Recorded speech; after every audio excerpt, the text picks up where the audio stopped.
जय हिंद फ्रेंड्स आज आप सभी के बीच सुभद्रा कुमारी चौहान जी द्वारा रचित कहानी राही प्रस्तुत है।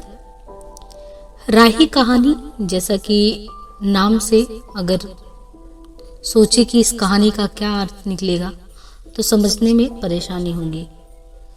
राही दरअसल एक गरीब मांगने वाली स्त्री है जो भूख के लिए चोरी करने को मजबूर होती है और वो मजबूरी ही उसे जेल तक ले जाती है। अब क्योंकि एक गरीब औरत है जिसे चोरी के जुर्म में कैद कर लिया गया है, और यहाँ पे आप देखिए कि उस समय जब ये कहानी लिखी गई होगी कि गरीबों की पीड़ा को कोई सुनने वाला नहीं है कि वो भूख की रोटी के लिए कैद हुई। वहां जाके जब वो जेल में पहुंचती है तो उसकी मुलाकात एक अमीर घर की महिला, जो कि उस समय स्वतंत्रता संग्राम में संलग्न थी, क्रांतिकारी गतिविधियों के कारण वो भी जेल पहुंची हुई थी। तो जो है राही की मुलाकात उससे होती है, राही को देखती है और उससे बातचीत करने की कोशिश करती है। और यहाँ पे मुलाकात भी बहुत ही अच्छा है क्योंकि उससे मुलाकात करने के बाद अगर आप देखेंगे तो अनीता में काफी बदलाव आ जाता है। ये कहानी है सुभद्रा कुमारी चौहान द्वारा रचित कहानी, और जैसा कि हिंदी के प्रसिद्ध कवित्री के तौर पे इन्हें जाना जाता है।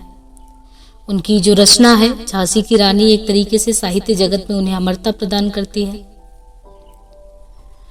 कहानी राही में गरीबों की विवशता को, उनकी विषम परिस्थितियों को व्यक्त करते हुए कहानी की शुरुआत इस प्रकार होता है कि अनीता उससे पूछती है, संबोधित करके राही जो कि एक गरीब मांगने वाली स्त्री, जो कि मांगने के कारण ही जेल में पहुंच गई है, भिक्षा मांग रही थी या चोरी कर ली थी, भिक्षा नहीं मांग रही थी, चोरी की थी। तो अनीता ने उसे संबोधित करके कहा, तेरा नाम क्या है? तो उसने बोला, राही। तुझे किस अपराध की सजा हुई है? चोरी की थी सरकार। चोरी?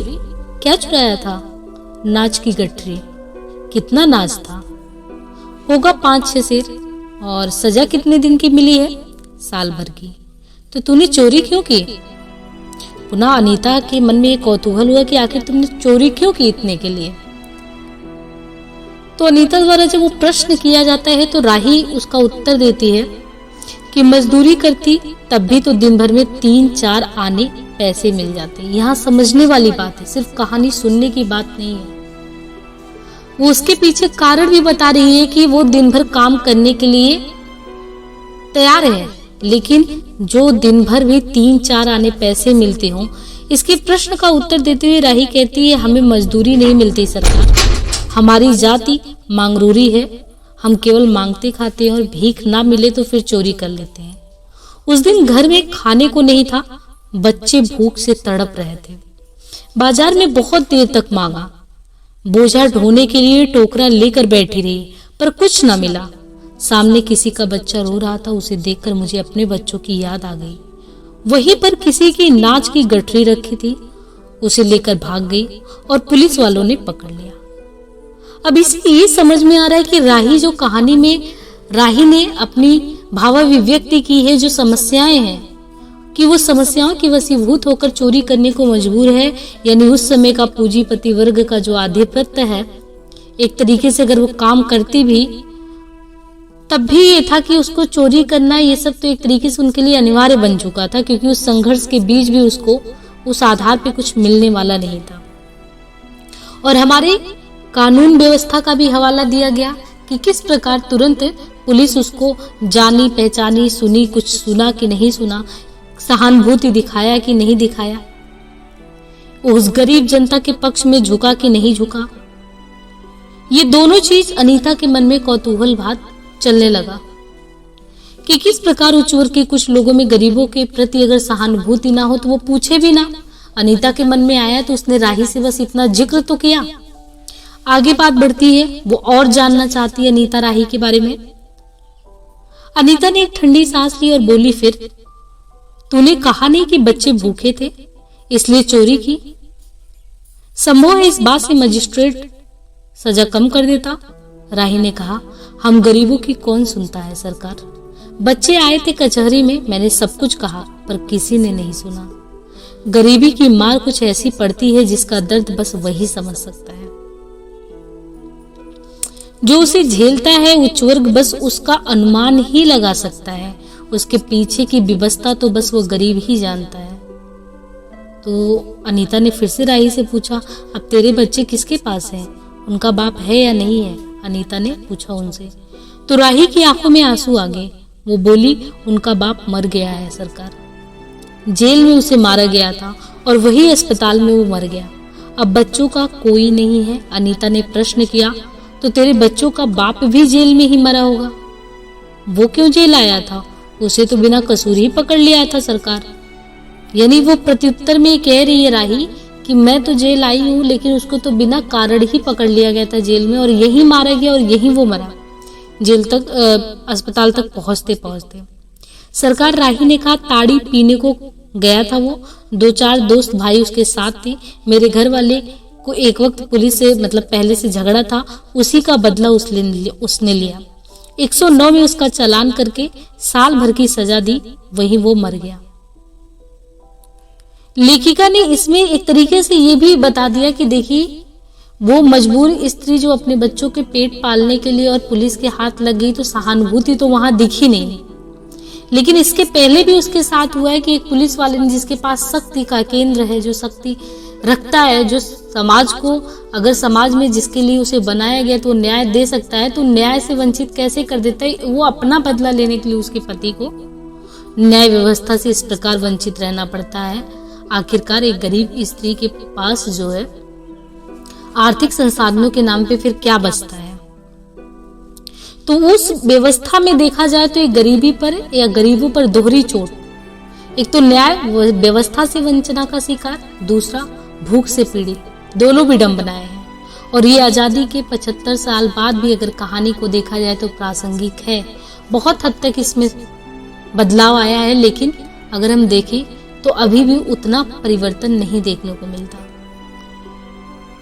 देश की ऐसी हालत है कि एक गरीब और लाचार महिला जिसे 5-6 सेर अनाज के लिए अगर 1 साल की सजा हो जाए, एक और सत्याग्रह करके जेल आया उच्च वर्ग है। कहानी यहाँ पे ये होती है कि अनीता खुद सोचती है, अब अनीता अपने आप को एक तरीके से ग्लानिबोध से भर जाती है। क्यों? क्योंकि एक जो अमीर व्यक्ति है, जिसकी लगातार ये मांग रहती है, संसाधनों की पूर्ति उसको नहीं हो पाती, वही संसाधन विहीनता में भी राही जैसी स्त्रियां जो प्रताड़ना झेल ही रही है समाज का, जिनके पास खाने को मात्र कुछ तक नहीं है, वो किससे कहें आखिर? अनीता खुद ये सोच कर रह जाती है। क्यों? क्योंकि जब वो जेल में आती है, क्योंकि उस समय स्वाधीनता संघर्ष चरम पर था और एक तरीके से उसी के कारण उसको जेल जाना पड़ा। तो जब जेल में भी जाते थे तो VIP ट्रीटमेंट इनको मिलता था। हुआ क्या था इनके साथ? अनीता भले ही जेल गई हो, लेकिन वो उच्च वर्ग के प्रतिनिधि के तौर पे है और अपनी सुविधा के हिसाब से वो जेल में भी A क्लास B क्लास चुनने के लिए उनको अधिकार मिलता है। यानी भले ही वो जेल में गए हों, लेकिन वहां भी उनको भरपूर सुविधाएं दी जाती है। अनीता सत्याग्रह करके जेल आई थी। पहले उसे B क्लास दिया गया था, फिर उसके घर वालों ने लिखा पढ़ी करके उसे A क्लास दिलवा दिया। इन सबके बाद अनीता सोचती है कि देश की दरिद्रता और इन निरीह गरीबों के कष्टों को दूर करने का क्या कोई उपाय है? यानी जिस आजादी के जंग में अनीता जैसे लोग स्वाधीनता संघर्ष में लड़ाई कर रहे थे, आखिर वो सिर्फ और सिर्फ अंग्रेजों से मुक्ति पाने के लिए कर रहे थे, या हमारे देश के जो भी गरीब है, भ्रष्टाचार है, बेरोजगारी है, उनसे भी ये पार पाना चाहते हैं? क्या सिर्फ और सिर्फ वापस वही अपना साम्राज्य लाना चाहते हैं कि देश में बहुत कुछ सुधार चाहते हैं? अनीता ये सब सोचती है। किंतु वह क्या है, जब देश के सभी लोग भगवान की संतान हैं, तो कम से कम सबके खाने पहनने का तो समान अधिकार तो होना चाहिए। जो व्यक्ति की मूलभूत जरूरतें होती है उस पर तो सभी का अधिकार है। किंतु फिर ये क्या हो रहा है? क्या कारण है कि कुछ लोग तो बहुत आराम से रह रहे हैं और कुछ लोग पेट के अन्न के लिए चोरी कुछ लोगों को करना पड़ रहा है?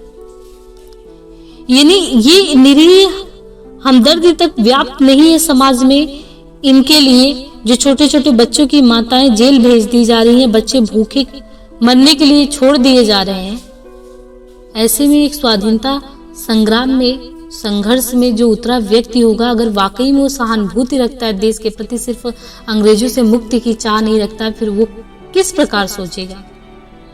एक तरफ तो वो कैदी हो जो जेल आकर सचमुच ऐसा लग रहा है कि मैंने स्वाधीनता संघर्ष में सब कुछ न्यौछावर कर दिया, जेल जीवन के कष्ट उठाने के लिए तैयार है, दूसरी ओर वो जो देशभक्ति और त्याग का ढिंढोरा पीट रहे हैं। यानी एक देशभक्ति तो ये भी हो सकती है ना कि अपने देश के गरीबों की गरीबी को दूर करने में भी सहायता कर सकते हैं। अनीता कहती है हमारे साथ दूसरे कैदियों के मुकाबले में अच्छा बर्ताव किया जाता है, फिर भी हमें संतोष नहीं होता। जेल आकर भी हम कौन सा बड़ा त्याग कर देते। आज उसे जब ये राही जैसे लोगों से मुलाकात हुई तो उसे पता लगा जीवन में भी ऐसे हमें नहीं पता होता है कि हमें कितनी मूलभूत सुख सुविधाओं के नाम पे हम कितने संसाधनों को अर्जित करके बैठे हैं, दूसरों के संसाधनों को भी मार कर बैठे हुए हैं, फिर भी हमें ये एहसास कभी भी नहीं होता। ये अनीता को भी एहसास नहीं था कि वो जब जेल में जाती तो वहां भी उसको वीआईपी ट्रीटमेंट दिया जाता है, औरों की अपेक्षा उससे अच्छा बिहेवियर या अच्छा व्यवहार का पैटर्न अपनाया जाता है। ये राही से जब उसकी मुलाकात होती है तो फिर उसे लगता है फिर मैंने आकर जेल कौन ही सत्याग्रह के नाम पे त्याग कर दिया, क्योंकि सब कुछ तो हमें यहाँ मिल ही रहा है, फिर सत्याग्रह का त्याग कौन। सत्याग्रह वाकई में सत्याग्रही के अनुग्रही तो ये सभी हैं, हम तो सत्याग्रही के अनुग्रही भी उस प्रकार नहीं है। इस तरीके से फिर भी हमें संतोष नहीं होता। जेल आकर भी हम कौन सा बड़ा त्याग कर देते, सिवाय इसके कि हमारे माथे पर नेतृत्व की मोहर लग जाती है। हम बड़े अभिमान से कहते हैं हमारी चौथी जेल यात्रा है या हमारी 5वीं जेल यात्रा है, और अपनी यात्राओं के किस्से सुना कर वह आत्म गौरव का अनुभूति करते हैं। कई बार जेल में आने को वह अपनी देशभक्ति, प्रतिष्ठा और त्याग से अपने आप को दूसरों से ऊपर उठा महसूस करते हैं। यानी इस तरीके से पता चलता है कि हम सत्ता की भक्ति कर रहे हैं। जेल में रहना, आना और शक्ति का केंद्र बन जाना, ये तो वे भी तो हो सकता है देशभक्ति के नाम पे हम राजभक्ति कर रहे हो। कल को जब मुक्ति मिल जाए तो हमें राजभक्ति की लालसा हो। इसके बल पे अगर हम आ रहे हैं और जा रहे हैं तो इससे कोई बहुत बड़ा परिवर्तन तो नहीं आने वाला है। तो इससे वो आत्मग्लानि के भावबोध से भर जाती है कि स्वाधीनता संग्राम में शासन की डोर को अपने हाथों में ले लेने से या उस पर स्वराज स्थापित हो जाने से क्या देश की सारी समस्याएं हल हो जाएंगी? क्या राही जैसे स्त्रियों के जो बच्चे भूखे पेट कहीं भी पड़े हैं और न्याय के लिए वंचना के शिकार हैं, क्या इनको न्याय मिल जाएगा? यानी जो सारी समस्याएं हैं, सामाजिक आर्थिक स्थितियां, क्या वो सुधर जाएंगी? क्या गरीब कभी गरीबी की मार से उबर पाएगा? ये सारे के सारे विचार जो होते हैं अनीता के ऊपर उभर आते हैं, मतलब अंदर ही अंदर। और उसकी देशभक्ति नहीं, उसको लगता है कि ये जो हम सभी कर रहे हैं, हो सकता है उसमें कुछ सहानुभूति के भाव रखते हो, लेकिन ज्यादातर लोगों की देशभक्ति कहीं ना कहीं ये सत्ता भक्ति के लोलुपता में फंसी हुई है। ये सब मजाक चल रहा है। और इस तरीके से आत्मग्लानि के साथ उसको आत्मानुभूति भी होता है और अनीता के आत्मबल बोल उठती है अंदर से कि वास्तव में सच्ची देशभक्ति तो इन गरीबों के कष्ट निवारण में है। सबसे बड़ा मानवीयता का धर्म है स्वाधीनता संग्राम में जो वर्ग वाकई में प्रतिनिधित्व कर रहा है, वो आके इनकी समस्याओं को सुने। यहाँ कोई दूसरा नहीं है, हमारी माता भारत माता की संतानें हैं। इन हजार लाखों भूखे नंगे भाई बहनों की यदि हम कुछ भी सेवा नहीं कर सके, तो कष्ट निवारण कर सके, तो सचमुच ही हम ये मानेंगे कि अपने देश की सेवा हमने की है। आगे वो कहती है कि हमारा वास्तविक देश तो यह देहात में ही बसता है, जहाँ पे लोग सच में झेल रहे हैं। किसानों की दुर्दशा से हम थोड़ा बहुत परिचित हैं, पर इन गरीबों के पास ना घर है ना द्वार है। अंग्रेज द्वारा नील की खेती करा के इनसे जो फायदे लिए जाते हैं वो सब तो हो ही रहा, क्या ये सब आगे भी चलता रहेगा? अशिक्षा और अज्ञानता तो इतनी व्याप्त है कि पूछते ही नहीं बनता। सुख की कल्पना ये दूर दूर तक नहीं कर सकते। एक अच्छे जीवन यापन की तो बात ही अलग है। जीवन लक्ष्य की तलाश में अगर देखा जाए तो कुछ भी नहीं है। यानी मानव जीवन के मूल्य जो सच्चे देश प्रेम की, देशभक्ति और ये सत्ता लोलुपता, इन सब प्रश्नों पर विचार करते हुए अनीता अपने जीवन में झांकती है कि क्या वाकई में देशभक्ति में हम वाकई में संलग्न हो पाए हैं? क्या मानव जीवन का यही लक्ष्य रहा है? हमारे जननायक और जितने भी युग पुरोधा हुए जो लगातार अनवरत इस प्रयास में एक अपने देश में बदलाव लाएंगे, क्या राही जैसी भोली भाली किंतु जो लाचार स्त्रियां हैं उनको इसी प्रकार न्याय मिलेगा? तो इस तरीके से अनीता के मन में, मस्तिष्क में अनेक प्रश्नों का तांता लग गया और वे एक आदर्शवादी स्वप्न, समाज के स्वप्न को सोचती है कि किस प्रकार हमारा समाज स्वतंत्रता के जो सही मायने थे उस पे आके खरा उतर सकता है। तो एक तरीके से सुभद्रा कुमारी चौहान की कहानी राही राष्ट्रीय चेतना के स्वर की अभिव्यक्ति की एक समूची युग की कहानी है। ये आईना दिखाता है समाज को, तत्कालीन परिस्थितियों को, कि सिर्फ और सिर्फ अंग्रेजों से मुक्ति की चाह ही हमारी अंत यानी साध्य जीवन का साध्य वही नहीं होना चाहिए। तो इस तरीके से सुभद्रा कुमारी चौहान जी अगर देखा जाए तो जिस तरीके से इस छोटी सी कहानी में किस प्रकार असली देश सेवा तो गरीबों की मदद करना है, इसको बहुत ही अच्छे से हमारे समक्ष ला पाई हैं। और वाकई में कहानी छोटी है परंतु सभी समस्याओं को उजागर कर देती है। ये कहानी हमारे पाठ्यक्रम में जो यूजीसी नेट जेआरएफ के पाठ्यक्रम में लगा हुआ है और कहानी काफ़ी देखिए, इससे ये भी समझ में आता है कि जो वाकई में समाज को, साहित्य को दर्पण माना जाता है और आईना दिखाने का काम किया जाता है, वो बहुत ही अच्छे से बखूबी किया है सुभद्रा कुमारी चौहान जी ने। आगे अन्य भी कहानियाँ हमारे यूनिट में लगे हुए हैं, उन सारे कहानियों को करेंगे। और आप दोनों चीज़ों को, क्योंकि ज़्यादातर प्रश्न क्या कहानियों से आ सकते हैं कि हाँ बीच की पंक्तियाँ दे दी कहाँ की हैं, या हर एक कहानी में कौन केंद्रीय पात्र में, कहानी का मुख्य मुद्दा क्या है। अब एक ही कहानी में आप देखिए, इस कहानी में भी अगर आपको देखने को मिलेगा तो कोई एक मुद्दा तो उठाया नहीं गया है। गरीबों की पीड़ा को, भूख के लिए चोरी को मजबूर होना पड़ रहा है, सत्याग्रहियों में अगर शामिल है वो सत्ता में तो लोलुपता बस उन पर व्यंग भी कर दिया गया है। और मानवता ही सबसे बड़ा धर्म है, कहानी में ये भी बता दिया गया है। और अगर आप गरीबों के कष्ट निवारण में भागीदार होते हैं तो सच्ची देशभक्ति यही है। तो इससे ये दिखा दिया गया है कि दिखावा करने की जरूरत नहीं है, जो सच है अगर उसको एक्सेप्ट करते हैं तो सच्ची देशभक्ति स्वतः ही हो जाती है। लेकिन अगर सत्ता लोलुप बस देशभक्ति हो रही है और उसका साध्य बहुत बड़ा नहीं है तो फिर उसका कोई मतलब नहीं है। तो अपने आप में अगर कहानी को देखा जाए तो सामाजिक बदलाव के परिप्रेक्ष्य में कहानी बहुत ही छोटी है लेकिन बहुत बड़े उद्देश्यों को अपने आप में समाहित किए हुए है। आज के लिए इतना ही, धन्यवाद।